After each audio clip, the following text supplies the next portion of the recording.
Okay, welcome to part two of my conversation with Dan Tiller. Dan's a former firearms specialist with the Metropolitan Police, and in this session we're going to be talking about a case study of an operation that he was involved in, and then talking about what happens after you've actually had to discharge a firearm. What is the post-incident procedure, and what does that mean for the officers involved? So Dan, if I could hand over to you to pick up a case study and talk us through.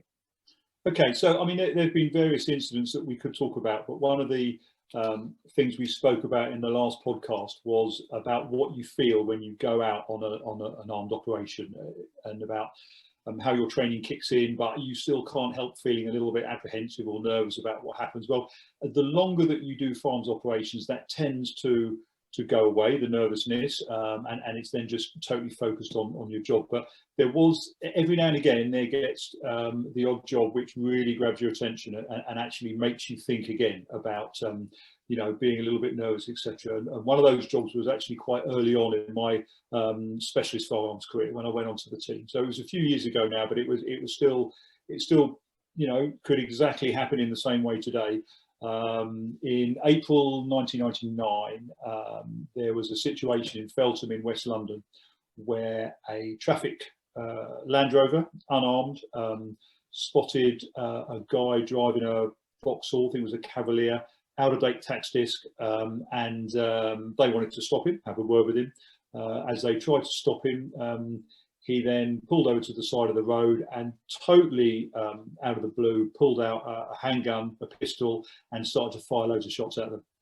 This was recorded on the traffic guy's video camera. It was put straight up onto the main radio, and cut a long story short, they went after him at a safe distance, at which point he pulled over in the middle of the road and pulled out what looked like an assault rifle. Unheard of on the streets of London, to pull an assault rifle out of a car and start to fire automatic bursts at the traffic officers. And I've seen the video, spoken to the guys many times, and it was definitely a defining moment in their police career, and they used very colourful language over the radio to describe what was happening. But to be fair to them, they carried on giving chase. He got away in that car. He then hijacked another car at gunpoint and told the driver to drive him away, and I think he then got another car as well. But what eventually happened was this guy got the last person that he'd carjacked to drop him back at his house, where he then went inside his house with all his weaponry. Now, we didn't know this at the time. It was absolute madness over the radio. ARVs were deployed to go and try and deal with him. ARVs dealing with spontaneous armed crime. We were scrambled. It was middle of the afternoon, I think, early afternoon. We were scrambled from our base at Old Street. So I think there were two vans and a couple of cars. We were, driving really, really quickly down to West London. It still took us about half an hour or so. And we still didn't know where this guy was. It was so confusing, all the chat coming over the radio. He's in this car, he's in that car, he's taken a hostage here, he's fired at police there. It was so out of the ordinary, even more so then than it would be now. So we were called to an RVP, a rendezvous point, meeting point, because all the teams have to get their kit on. They have to stop. They have to unload their weapons. They have to get all their kits out, etc. And it was all happening really, really quickly. The only start place we had was his house, and we knew obviously where we thought that he lived, this guy, from the information that we had about, somebody had identified him, or we thought we maybe knew who he was, but no one knew for sure. So the guy that eventually dropped him, the carjack guy, dropped him at the end of the road, said, well, I think he's gone back into his house. But we didn't know this for sure, so we had to go and try and find out. And at this stage, it was a really big job, but we didn't know quite, what it would turn into. So there were probably two teams there, I think black team and green team, and we were getting all our kit on ready as if to have to go in to make an arrest. So what we would normally want to do is we would normally want to contain and negotiate from the outside, because the safest thing is to leave him in the house and to get him to come out to us. That's by far the easiest thing. But we had to prepare for the worst case scenario. So we found out where the house was, where we thought he was, and We'd contained that with ARV officers, the armed response vehicle officers that were dealing with spontaneous armed crime. So they were containing it front and back. We had some that were at the end of the back garden. We had some that were opposite the front wall. So generally, we were just making sure that he couldn't escape from this house, the guy.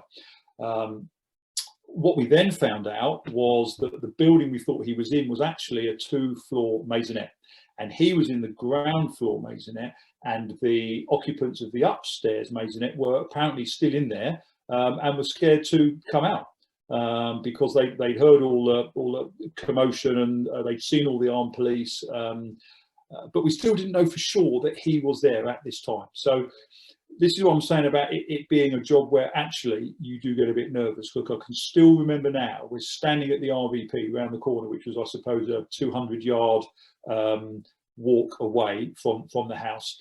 And we were still debating whether or not we're going to go in, is he in there, whatever. And I can still hear it clear as day now, a burst of automatic gunfire, clear as day, from the direction of the house. And we could very clearly hear it at the RVP. So at that point, we all looked at each other and went, right, that'll be him being in the house then. We're now sure he's in the house. And that put a whole different complexion on it, because from now, with potentially a containment and call-out situation, you've got a life at risk situation with the people upstairs, because he'd started to fire rounds randomly through the ceiling. I think the instruction to the people upstairs, a man, a woman and a child, was to get in a bath, because they got a cast iron bath, and that was the only thing that was probably going to help to protect them from rounds coming up from underneath. And we had to very quickly formulate a plan to go and carry out, in effect, what was a hostage rescue, rescuing the people from the upstairs and dealing with the man downstairs. So we knew he had a long arm automatic, we knew he had a handgun, we knew he had lots of ammunition. Information was coming back on this guy all the time about what sort of guy he was. It actually turned out that he'd been importing firearms or collecting component parts of firearms from Florida, where he was legally buying them in the States on a Florida driving license, and smuggling them back in his golf bag with his clubs, and then reassembling the guns when he got back to West London. Man, you can't make it up. But so we knew he was in there. Are they through immigration and? Yeah, so well, we presume that either the golf clubs weren't x-rayed, or there was enough metal within the golf bag to stop them being recognised as component parts of guns. That's what we thought. So at this stage, he'd realised now that the ARVs were containing him. He knew that, if you like, the game was up, and that we knew that he was in there. He had CCTV cameras that he'd mounted all over the outside of his house, so he could see every entrance, every exit, every route. He could make all those out. And he started to throw grenades, stun grenades, outside at the containment officers that obviously were behind cover. But it was a really, really tricky situation. And I remember, as we decided that we were going to go in, we had to wear respirators because we were going to fill a house full of CS gas to try and, make him more compliant as we were going to go towards the house. And we had to make the approach to the house. So we came up to the corner, went around the corner, and I can remember that was probably the most nervous I've ever been on a job, because we knew all the makings were there of a horrendous shooting. And I've never seen 8 people, quite big people, all of us men with a lot of kit, and we were all behind the armoured Land Rover as it was trundling up the road trying to give us cover. There was 8 of us, and I remember looking and thinking, how are all 8 of us behind this? But we managed it, probably because we were all quite nervous about not wanting to show out. So we got to the stage where we got right up close to the house. The signal went that we were to go, and there was a person that was putting CS gas with a shotgun through the front window of the house. There was a person initiating the front door, smashing the front door in. I was round the back door with the patio doors, and we all crashed in at the same time, and it was just absolute mayhem. But fortunately for us, the moment he saw the front door go, he looked like a rabbit in the headlights, but then hit the deck straight away. And obviously we were on him in an instant, and we were scrabbling around on the ground, and there was his assault rifle, and there were the magazines, and there was the handgun, and the whole, it was just a chaotic scene. as we were frantically trying to make sure that he couldn't get to any of his weapons. People were releasing the people that were upstairs, obviously freeing, if you like, the hostages. Stun grenades were still coming in through the front window, and I remember that it was so hot in the front room that the respirator on my face was starting to melt. The rubber was starting to melt into the side of my face, because the stun grenades had actually come in through the window, and there was so much spark from them that the curtains had caught fire. So now there was a fire in the front room. The smoke alarm was going mad, and it was just one of those really chaotic scenes. Everyone was now covered in black smoke and soot and sweat, and all covered in respirators, and it's just really bizarre scene. So anyway, what happened was that we were able to disable him, and so it's obviously any firearms operation that you can walk away from where no one's been hurt, and you've arrested the person that you want to arrest, and you freed the people that you want to free, has to be a success. There was a bit of collateral damage in that the house was a wreck, but then pretty much it was probably a wreck while he was living in it anyway. So, we thought that was a really successful operation for us. As a young guy on the firearms teams, it was a job that is still talked about today. There's still parts of it that say, it had all the potential to be one of the most dangerous jobs that we had ever done. So it was a good one to be involved with, really. And there were commendations at the end of it to be handed out. And I think about a year later, he got 9 life sentences at court for the various crimes or whatever that he committed.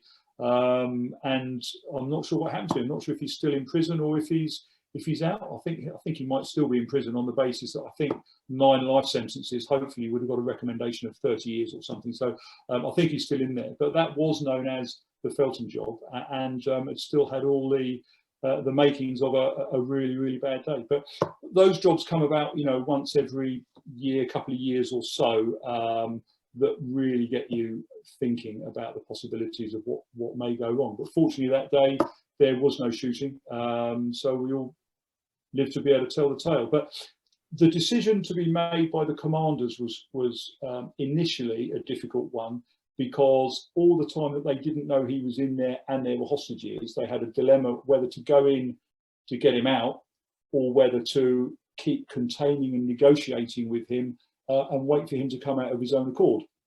But then you have to weigh up what's the possibility of him being in there with a gun, being able to shoot out of the windows at other people and maybe hit members of the public, etc. So you had to weigh that up. So that was the difficult one for them. The moment he started firing and they realised that there were people upstairs, then that it was an easier decision for them to make, to send in the specialist team. But again, albeit we were nervous at the time, we had the protection of outnumbered, as we said in the last podcast. We got the tactical training, element of surprise to an extent, or even though we had the CCTV, we had the stun grenades, we had the CS gas. So, we were always thinking that we were going to win, but it was at what cost? And it turned out that the cost was relatively low to us, so that was good. Okay, so perhaps we could look at the post-incident procedure in that particular incident then.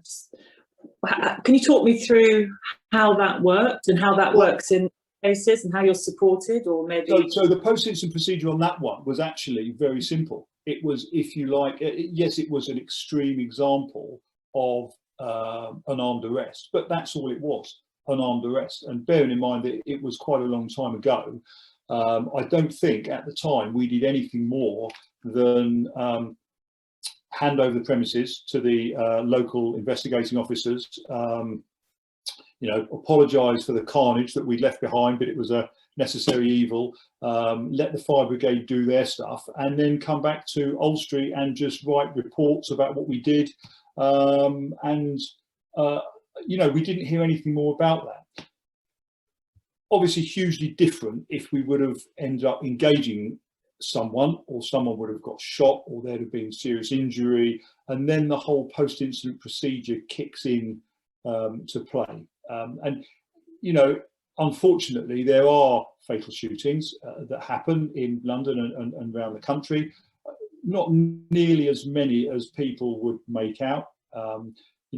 Shots fired by police are incredibly rare. So when they do actually happen, they need to be investigated properly and thoroughly. And that's when you get what's called the post-incident procedure kicks in. And this is a joint process that basically runs from the moment an officer pulls the trigger right through to legal proceedings at the end of the day, whether it be a court case, whether it be an inquest or what have you. So there's various different elements to it, and there's various different people that play a part in that. Obviously, the most important people then and there are the people at the scene. So we have to give first aid to anyone that's been injured by police. That's the most important thing. Get first aid, try to keep people alive, minimise the injuries to anyone that's been shot or anyone that's been injured, whether it be one of the suspects or one of the police. So scene management, really, really important. And someone senior there from the firearms team will take the lead in that. Until the threat has gone away, everyone is still on high alert. So we have to make sure that the threat has gone. Once the threat has been seen to be neutralised, then we start the scene preservation and the scene management.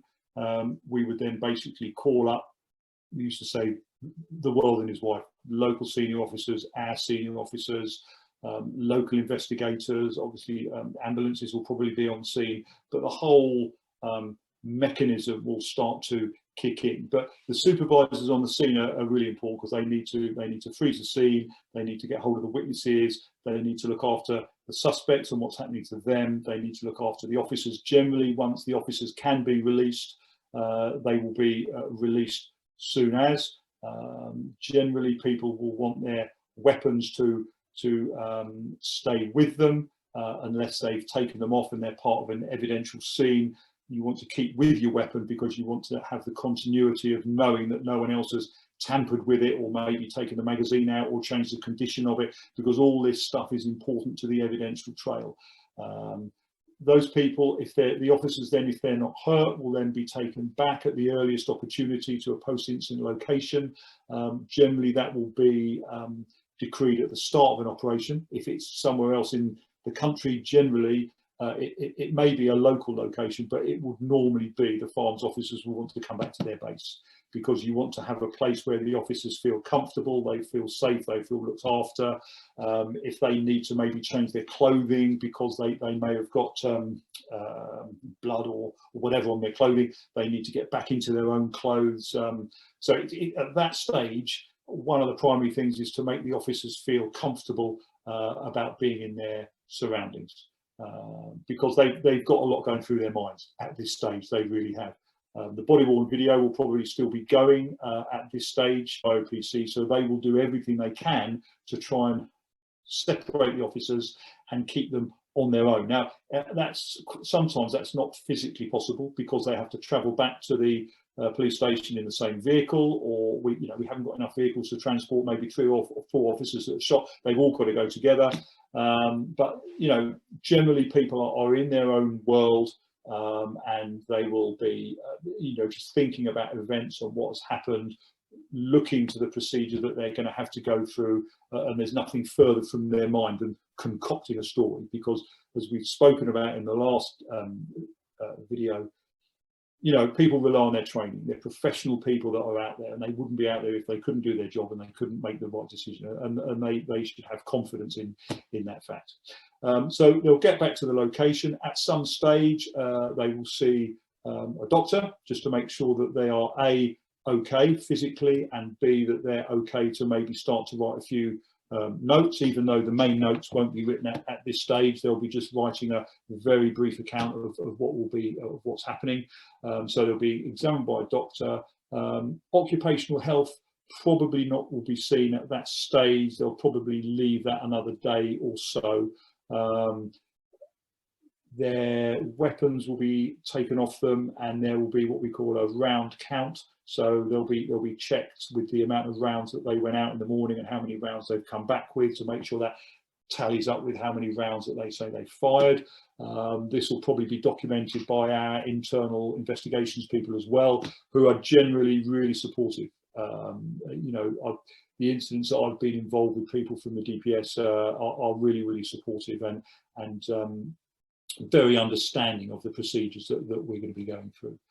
There'll be a post-incident manager that will be appointed, and that will be someone of inspector, chief inspector rank that generally is from that department, and he is there to act as the go-between between the officers, looking after the officers' welfare, along with the Federation rep, which is very important, but also dealing with the investigating officers, the senior management, maybe the on-call commander or assistant commissioner, whoever happens to be there that night. So their job, the post-incident manager, the PIM's job, is to take all that pressure off the individual officers. You know, the individual officers will be kept in a little bubble, either in the canteen or given coffee or pizzas or whatever, generally made to feel comfortable. And because what we want to do is reduce their level of stress at this stage. They've been through what could possibly be a life-changing event. So we need to just try and keep them calm and make them feel secure.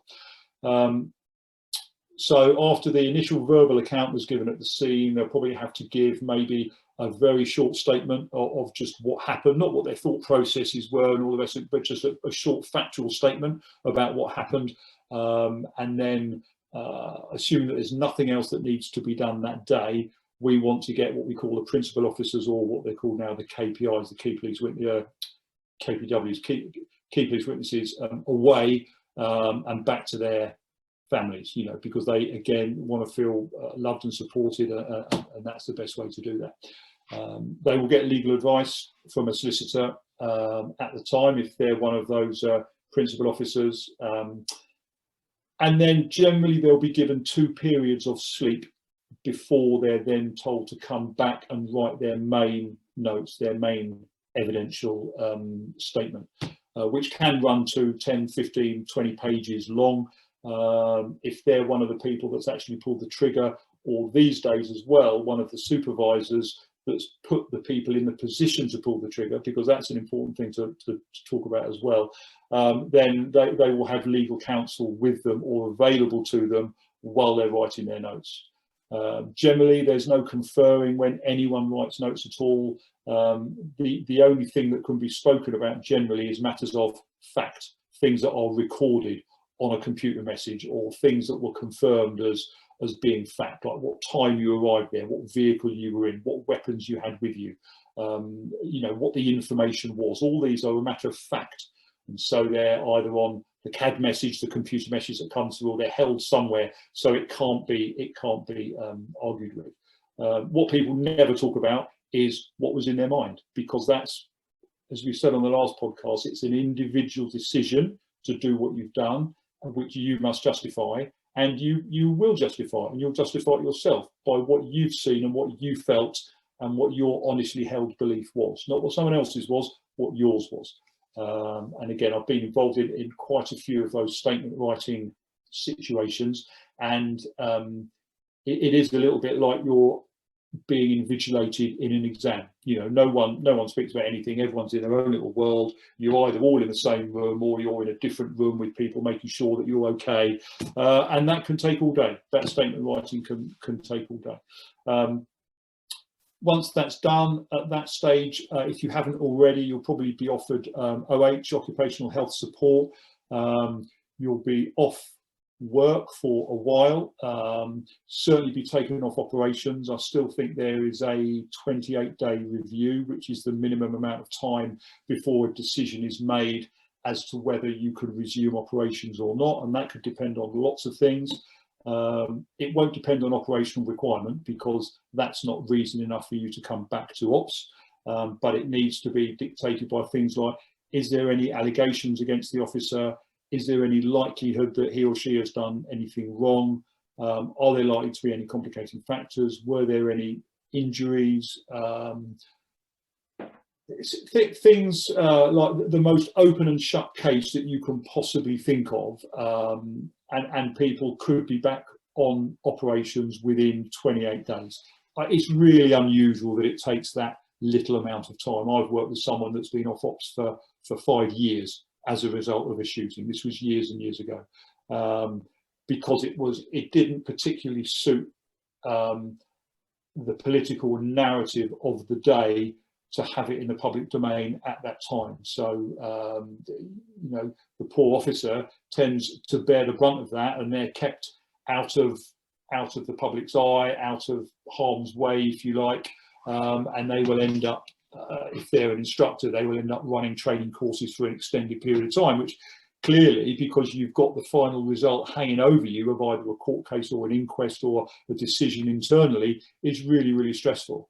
But I think... Can I ask you about that whole mental health support thing? Because there's mental health support and welfare support being referred to OH, you've already mentioned, and then there's meaningful welfare support and mental health consideration, isn't there, when somebody's in a particularly stressful situation and stressful role. I'm interested to know whether you think that enough is done to meaningfully support the mental health of officers in these very, very difficult roles. Yes, I think it is, now so more than ever before. But I think the officer's got to realise himself or herself that there is an issue there and go and find help as much as it's available for them. I think the onus is on them to go and let people know there's a problem, or their colleagues let people know there's a problem, because you have your statutory meetings with OH, and you might schedule another one in a couple of days or another one a week after that just to check in on you. But unless problems are highlighted by them or by you, there is a set process. Otherwise, where do you draw the line? And every person's going to react differently to their situation. But in addition to that, you've also got other parts of support. For example, no one will go back to operations until they've had a one-to-one session with a specially trained instructor down at a firing range. I think there's about 8 or 10 of them, and they will take the individual when they've been signed off and been ready to go back to operations. They'll take them down the range and, if you like, reintroduce them to the weaponry, to the art of shooting, to the fact that, you know, we're going to go out again and you might have to pull the trigger again. How do you feel about it? And 9 times out of 10, it's a very straightforward process, but it has thrown up the odd issue where someone actually didn't realise that they were still traumatized or in shock or stressed, whatever. But again, that's another part of the process of how people are being looked after. So I would say far better than from years and years ago, the stories that you hear about people that got involved in a shooting and people didn't know how to deal with them, so they treated them like a suspect. They didn't really know what to do. They didn't know about all the evidential consequences. They didn't know about, you know, the stress on the individual. They just thought it was all in a day's work, etc. Well, you know, it's absolutely not. And then even after you've been, you know, you may have been returned back to ops, or you may be through a certain part of the process, but there always seems to be more hoops to jump through, whether it be a private prosecution on occasions, whether it be a judicial review, whether it be you've been cleared by the Crown Prosecution Service, but actually the IOPC want another internal investigation on their behalf. So it's just because you're through the first hurdle, there quite often seems to be more and more and more. And again, so it's the uncertainty. I think generally people are supported well now by the senior management. Certainly years ago, there was a feeling that the senior management could have come out and supported the officer earlier, because there would be allegations in the press about certain things happening and a certain way the operation was run. And we were always crying out for a senior officer to come out and stand on Scotland Yard steps and fight our corner for us. But, you know, as you get a bit more experience, you realise that, you know, they can't do that if the investigation is still underway, because they need to, you know, not prejudice any court cases. So you understand it, but sometimes there was a feeling that senior officers could do more. I think now, certainly under the current regime, they are very well supported. All the mechanisms are in place for, you know, trim, for post-incident shooting training, for occupational health, counselling. I think it's there far better than ever before. And you know, you still have to go through probably and give evidence at an inquest, which is a very stressful situation in itself, because an inquest is not supposed to be adversarial. It's supposed to be just trying to gain information, but it ends up being a little bit like, you know, an inquisition. And it might well be that the family are there and the press are there, or people are giving evidence behind screens, and it's been in the back of your mind for a couple of years, and so it's very it's a very emotive time, and all I would say is that I really do, in the current climate, just to finish up with, by saying that it's something that I would still do again now, but I definitely take my hat off to anyone that is out there doing it now, having a gun on the streets of London, with all the people that are out there videoing your every move. You're on Sky News, you're on, you're recorded with a phone no matter what you do, and they still go out there and do the job. Absolutely take my hat to them, and every confidence in the training that they've got and the fact that they do a great job. Brilliant. That's absolutely superb. Thank you ever so much, Dan. That again has been extremely insightful and just drawn the two sessions together beautifully. Sure. So thank you very much indeed. Okay, no problem at all. Thank you.